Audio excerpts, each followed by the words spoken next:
What's going on, everybody in the building, man? It's your boy Tony D2 Wild checking in once again. And today, guys, we have our hands on the Atlas Gunworks Athena. Now, you guys have been asking for the Athena for quite some time. We first got our hands on the Erebus like months back, maybe even last year. Yeah, definitely, I want to say last year at this point. It's been quite some time. Like, we were having fun with the Erebus a long time ago, which still to this day, one of the top-notch 1911 double stacks out there, okay? Phenomenal, right? And then we had got hands on the Titan as well as the Nyx. Now the Titan was a little bit of a longer full size, full frame model, and the Nyx was more of that concealed, compact model, carry model, right? The Athena, in my opinion, is right in the middle, the best of both worlds. And you guys have been stating like the Athena was the answer. The Athena was the one, right? And I can sit here and say that you guys, at least the ones that were out there, you guys are correct. Of course, the Erebus, I just feel like the Erebus is off in its own realm and world because it's a comp, it's got the weight on it, it's just super duper, right?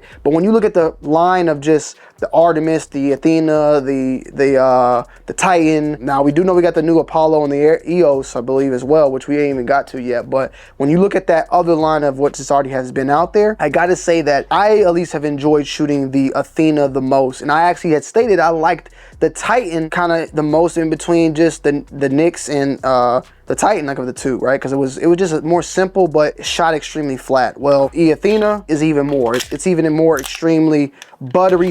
You know, you hear it, you see it, and she's a beauty. This gun right here has probably been the best gun so far that I had the most amount of fun. I definitely want to get the Erebus back again and probably do some content on it, just because I feel like I'm a better shooter now than when I initially shot with it. But I think that this gun just has the perfect balance of length, width, weight, and all the above. It's the best overall package of all of the line of what Atlas is currently have out. Now, I can say that I haven't tried the EOS or the Apollo yet. I do know those are ported as well, but for a gun straight up 1911, if you're someone that's like trying to get into competition and you have those limits and restrictions, you're not in like a limited or open or whatever, you know, all that stuff where you can't run comps, or you're not trying to run comps, you're not trying to run sites. Like, I feel like this is this is like the great gun right here. The Titan's up there as well, but I like the Athena, I believe, the most, okay? Some of the features: 4.6-inch bull barrel, 6.4-inch sight radius. You have total weight in ounces, 38 with nothing and 39 with an SRO. The trigger break is basically, it says no more than 2 pounds on the trigger. I gotta show y'all that, because that, yeah. Whew. YouTube, this is not a hair trigger, by the way. I'm gonna do it with my other hand so you guys can see a little bit better. I mean, does my hand move? I gotta get closer, bro, so y'all can see my hand.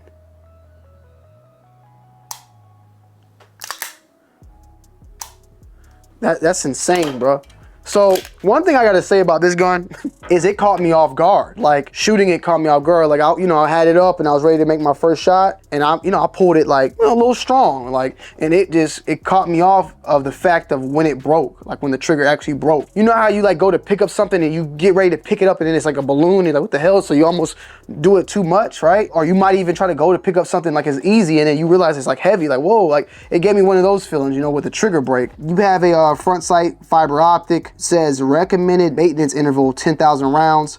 Optics ready, yes. Recoil spring length is 4.6 inches with a 9-pound LB in there. Mainspring is 19 Magwell says tactical, matte finish. Of course, the grip is like a mod, like it says mod. You guys know the very aggressive grip texture that's featured on all the Atlases. It's also featured on this one as well. High grip ambi safeties, yes, you have that there. Tactical rail, yes. And the panels, flat right, flat left, and right large, which this has the right large, I believe, on it, which is this little poking out area right here on the side right there, which gives you like a good palm swell, I guess you would call it, right? So you have a better grip there. And I love the safeties on the Atlas because you can use the safeties kind of like that pedal for your thumb. You can just easily put it right here and then you're good to go. It just has a great overall grip on it. You do get a co-witness on your optics right here. We are running the Hollow Sun comp. This is the 507 comp to be specific. You have a very consistent trigger pull. You got a little bit of serrations on the front right here to give some, like a little bit of that less overall weight. This one is a 21 round magazine, and I believe they came with two 21 round mags on this particular model. I don't think I had any 17s in here that would run flush. These all kind of seem to have stuck out on this one. And you know, it comes in the Atlas Gunworks bag. Shot phenomenally. I mean, that's just Atlas Gunworks. Like, someone recently commented like, yo, Tony, you don't talk about the negatives in guns, right?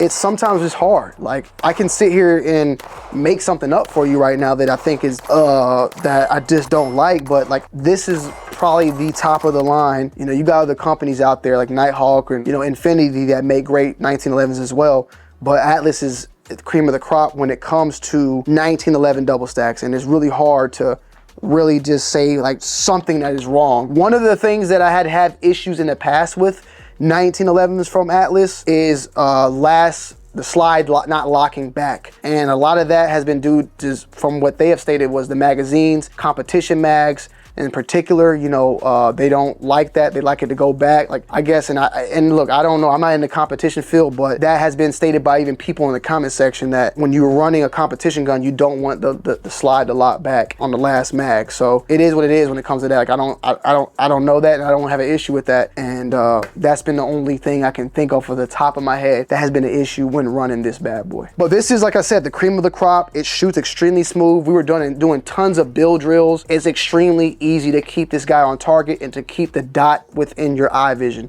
When you're shooting, you're not, you know, it may look like, I talk a lot about when it comes to big guns like this, like when you're shooting and that slide's coming back and it's like, it's causing that to happen. That doesn't really happen that much with this particular gun because it has so much weight in the front. So yes, it comes back and kicks, but that bull bear, like when that seems to happen, and I'm gonna speak as if I know what I'm talking about, but maybe I do and I just don't know. Y'all let me know, right?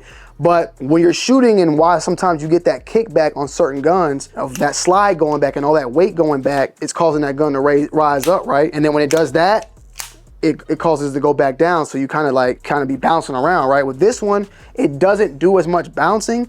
And maybe what I think the reason it is has a lot to do when the slide goes back into that position to kick back, you still have a lot of weight right here in this bull barrel. If you look, sorry, I'm about to flash you guys, right? Look at that bull barrel. Look how thick that damn barrel is, bro. You feel me? There's a lot of weight in this barrel right here. And I don't even know, I mean, is this, I know the bull barrels usually have that little hump. This don't really have a hump here. Correct me, it may, look, that part, let me just check. It is a bull barrel, it says 4.6 inch bull. There it goes, okay. Usually the bull barrels, you know, it has that little hump on the tip that has a little bit of weight. This thing is just the same all the way down. So there's a lot of weight in this barrel. And I feel like when that slide comes back, yes, there's weight here, but it doesn't cause too much of a disturbance.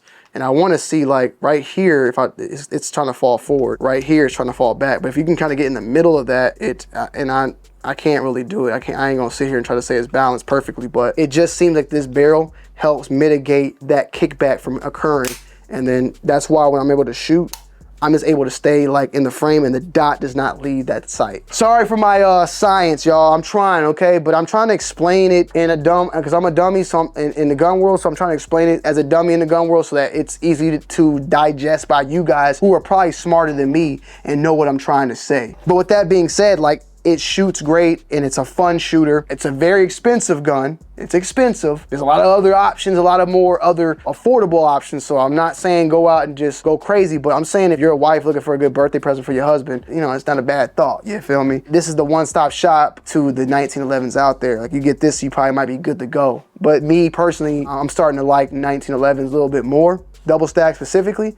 So it wouldn't be for me. But with that being said, you know, very, very nice.